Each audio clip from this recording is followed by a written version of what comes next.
আসসালামু আলাইকুম। এই ফোনের প্রবলেমটি হচ্ছে ফোনটি রিয়েলমি লেখা এসে বন্ধ হয়ে যায় এবং চার্জে লাগালে শুধু চার্জিং লোগো শো করে। কাস্টমার ভাই এই ফোনটি সারা রাত চার্জে বসায় রাখছিল, তারপরে ফোনটি ওপেন হয়নি। ওপেন করলে রিয়েলমি লেখা আসে শুধু, তারপর আবার বন্ধ হয়ে যায়। কাস্টমার ভাই আমাকে বলল যে ফোনটি প্রবলেম হলো, এই চার্জিং এসে সমস্যা, চার্জিং উঠতেছে না।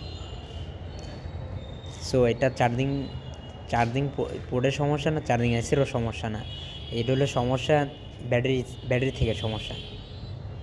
সো এর আগে আমি এই কাজটি করেছিলাম, এই কাজটি আমার একদমই মুখস্থ।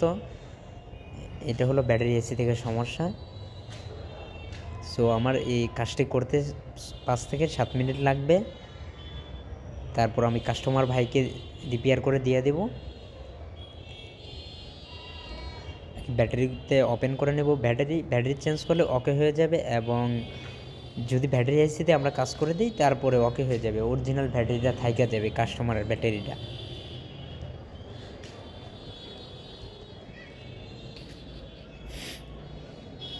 সো ব্যাটারি আইসিটা রিপ্লেস করা হয়ে গেছে, তারপর আমরা কাস্টমার ভাইকে দিয়ে দেব ফোনটি ফিটিং করে। সো দেখবো ফোনটি ওপেন হয় কি না। না, ওপেন হয় না, ফোনটিতে চার্জ নেই মনে হয়, চার্জ শেষ। কাস্টমার ভাই অনেক ট্রাই করেছে, ফোনটি ট্রাই করেছে ওপেন করার জন্য।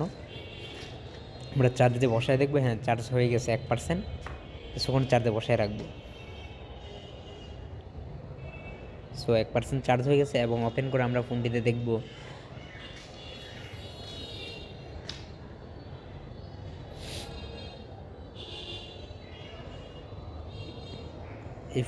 এই আইসিটি প্রবলেম হয়েছিল যে ফিউজ আইসি, এটা আমরা ফিউজ আইসি বলে থাকি।